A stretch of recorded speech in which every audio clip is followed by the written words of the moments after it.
Bom dia, estão abertos os trabalhos da Comissão Executiva, um programa feito em colaboração com a Ordem dos Economistas. Enquanto a proposta de orçamento do Estado para 2013 continua sob fogo cruzado, à direita e à esquerda, são cada vez mais as vozes que defendem que o documento deve ser levado à análise atenta do Tribunal Constitucional. E se parte das medidas forem chumbadas, que alternativas pode o Governo encontrar? Outras vozes atentas alertam para o excesso de finanças e a escassez de economia.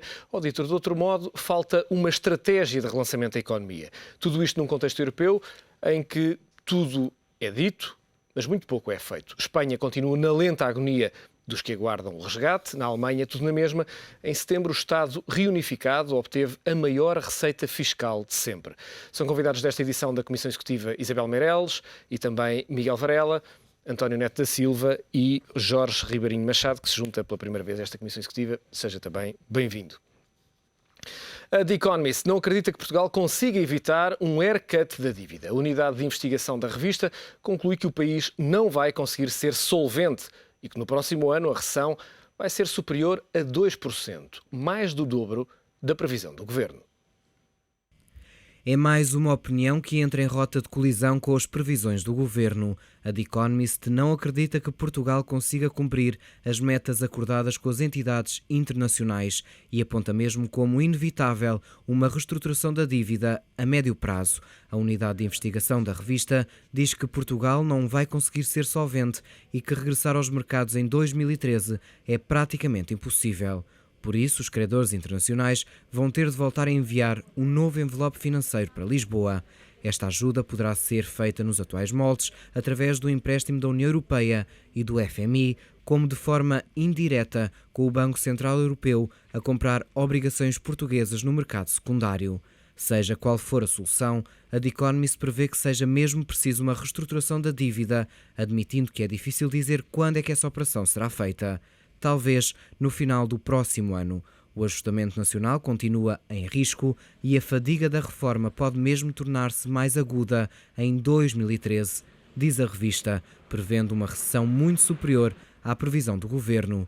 O Executivo diz na proposta do Orçamento do Estado que Portugal vai ter uma contração da economia de 1% no próximo ano, enquanto que a revista não acredita que essa seja inferior a 2,2%, mais do dobro.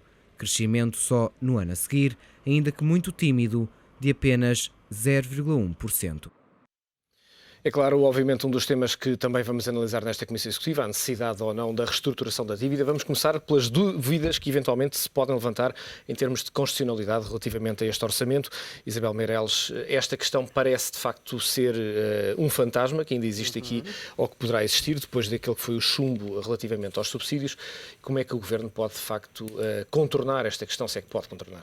Eu acho que o Governo neste momento não está interessado em contornar coisíssima nenhuma, está à espera eventualmente que alguém, no caso o Presidente da República, peça a fiscalização da constitucionalidade de algumas normas do orçamento. Eu tive a ocasião de dizer aqui, por exemplo, que aquilo que é pago em termos de IRS, designadamente entre os trabalhadores independentes e os trabalhadores dependentes, nas mesmas circunstâncias, viola grosseiramente o princípio da igualdade, o princípio da progressividade também é violado nos escalões do IRS e a propósito disso, eu dizia há pouco que não me queria ficar atrás do António na semana passada, recordo que os escalões do IRS são em Portugal, de facto, em termos de taxa máxima, um dos mais altos da Europa.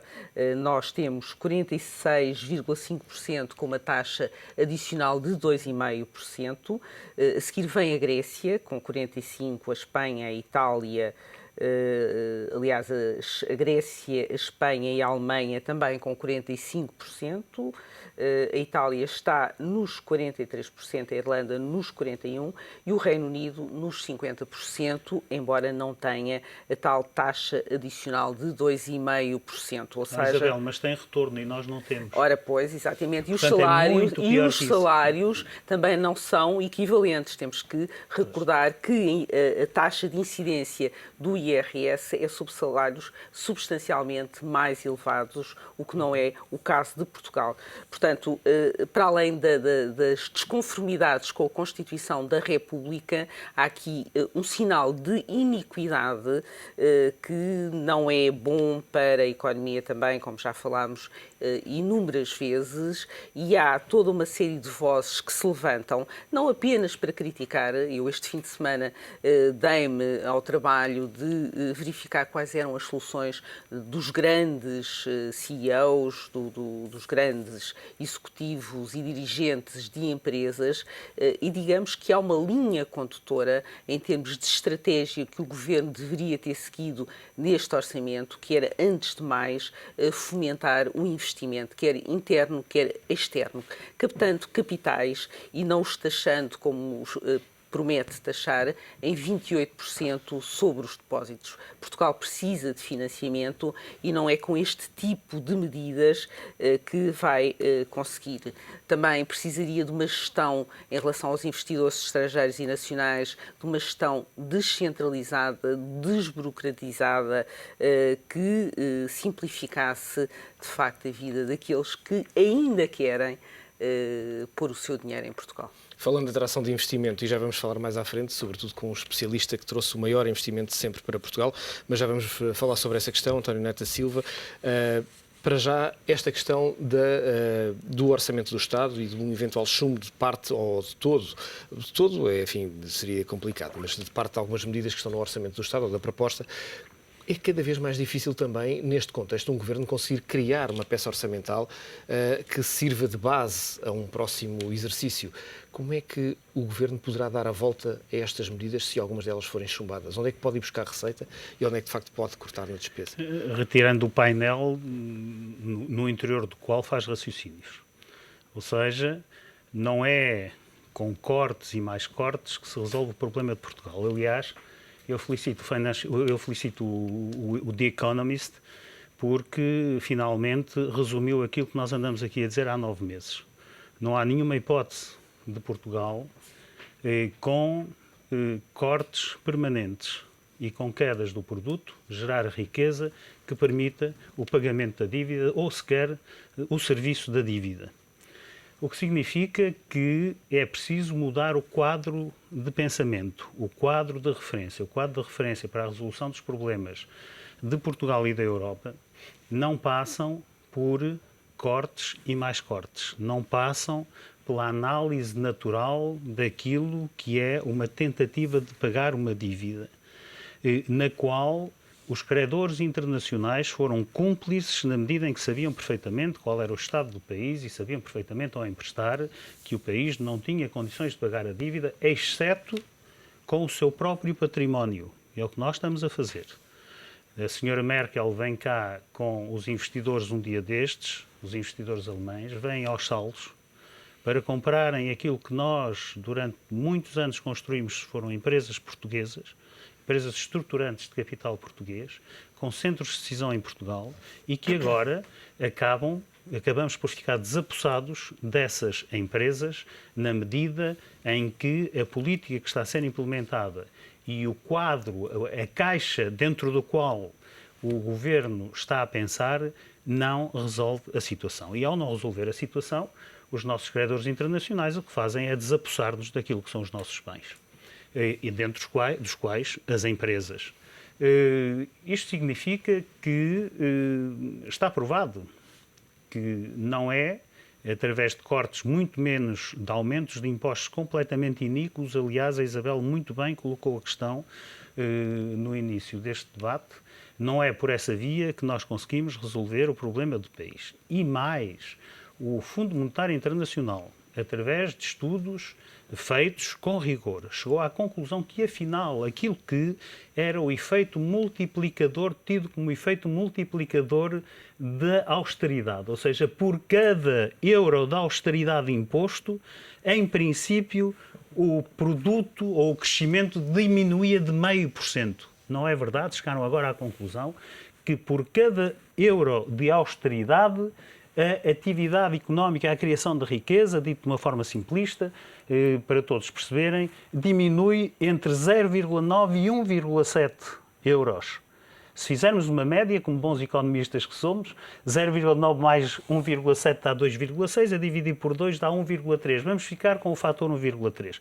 O que significa que cada vez que o Governo, por pressão da Troika, porque não acredito que seja por vontade própria, porque senão aí estávamos em crime de lesa pátria, implementa a austeridade adicional de 1 euro, consegue reduzir a criação de riqueza em Portugal de 1,3 euros. Como é que é possível alguém de bom senso achar que o país pode resolver o seu problema por esta via?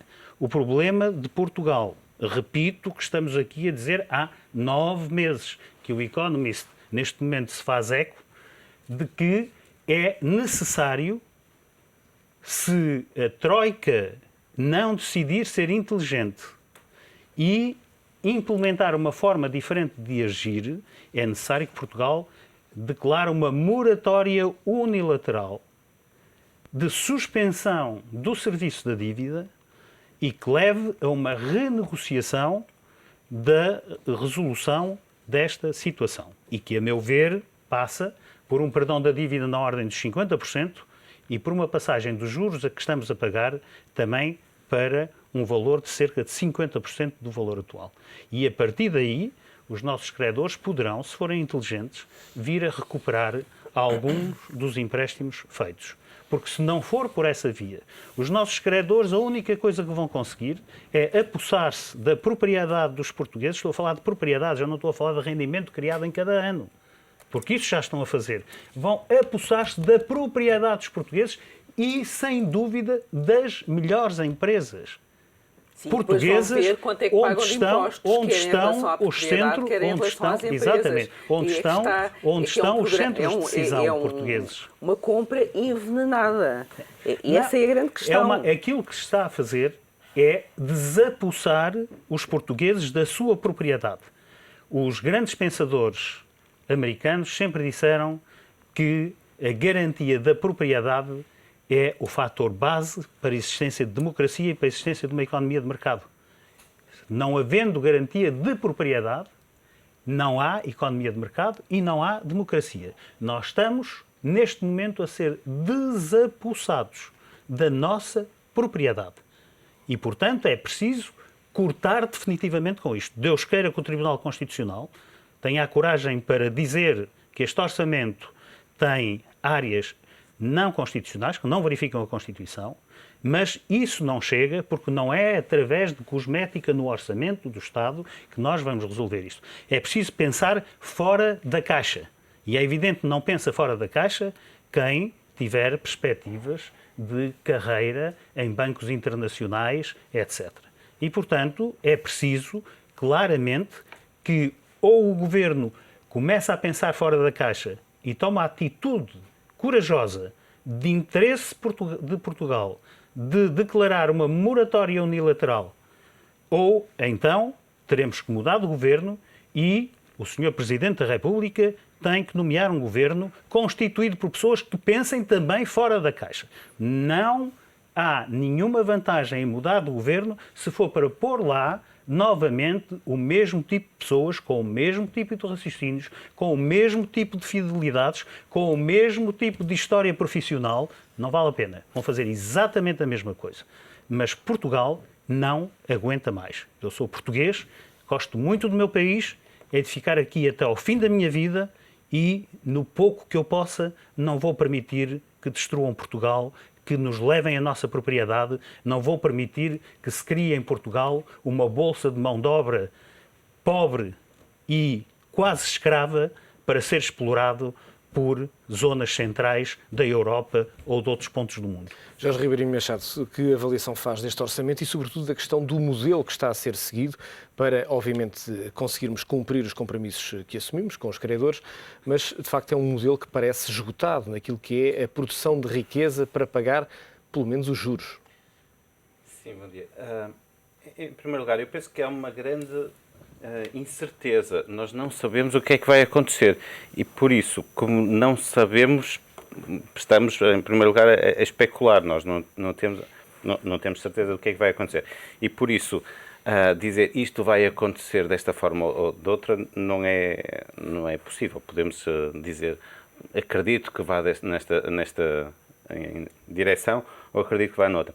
O orçamento acredita que vai numa direção muito positiva e por isso é que até considera que, pelo menos o Ministro das Finanças considera que vamos começar a crescer já na segunda metade do 2013.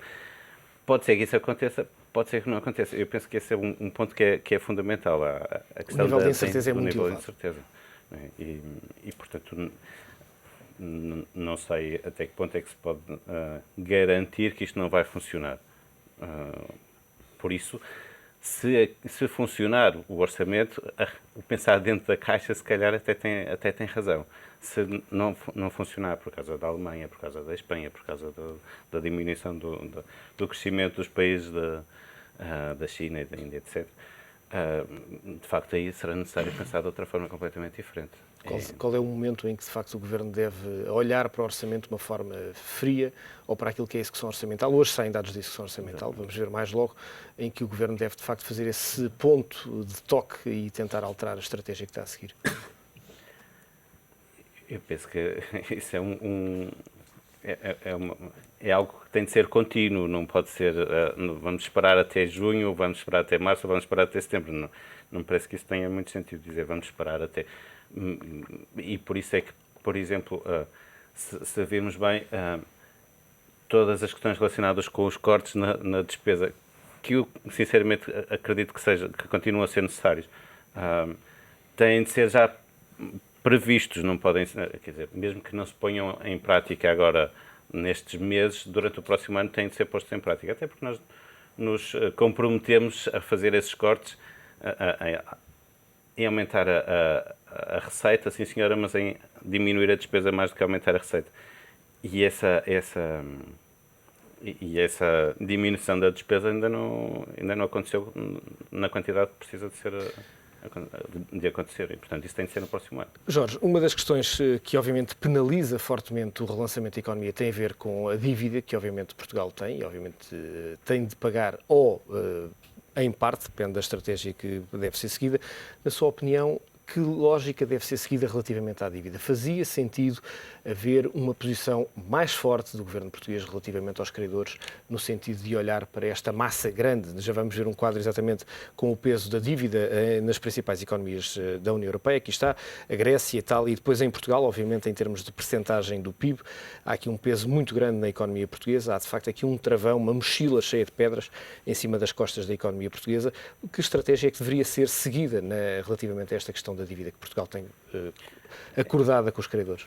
Pois é que é isso mesmo. Eu penso que essa é uma grande vantagem, é que nós temos acordada com um conjunto de credores que sabemos bem e eles conhecem bem aquilo que nós estamos a fazer.